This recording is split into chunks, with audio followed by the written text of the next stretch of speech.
পুরো যাত্রাবাড়ি থানা যেন একটি মৃত কঙ্কাল। বৈষম্য বিরোধী ছাত্র আন্দোলন শুরু হয় জুলাই মাসের 1 তারিখ থেকে। 15 তারিখ পর্যন্ত আন্দোলনটি নির্বিচারে গুলি চালিয়েছে। আপনারা এই যে যাত্রাবাড়ি থানাটি দেখতে পাচ্ছেন, এই যাত্রাবাড়ি থানা থেকেই শনিরাকড়া, যাত্রাবাড়ি, রায়েরবাগ এই এলাকায় ডিএমপির উপকমিশনার ডিসি ইকবালের নেতৃত্বে এলএমজি থেকে গুলি করে শত শত মানুষকে হত্যা করে পুলিশ সদস্যরা। এই থানা থেকেই বসে ইকবাল নির্দেশনা দিয়েছেন। ইকবালের নির্দেশনায় ছাত্র জনতার উপরে একের পর এক গুলি ছোড়ে তারা।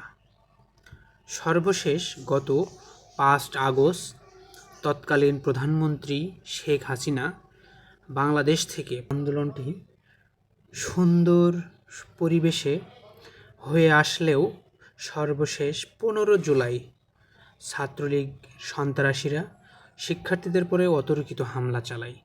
তারপর থেকেই আন্দোলন মোড় পরিবর্তন করে সহিংসতায় রূপ নেয়। এরপর তৎকালীন প্রধানমন্ত্রী শেখ হাসিনা বাংলাদেশ থেকে পালিয়ে যাওয়ার পরও নির্বিচারে গুলি চালায় পুলিশ। পুলিশের গুলিতে সেদিনও 50-এর অধিক মানুষ নিহত হয় এবং 3টা সাড়ে 3টার দিকেও নির্বিচারে ছাত্র জনতার উপরে গুলি ছোড়ে পুলিশ বাহিনী। আজ গণ অভ্যুত্থানের 1 মাস 12 দিন এখন পর্যন্ত থানাটি ঘুরে দাঁড়াতে পারেনি।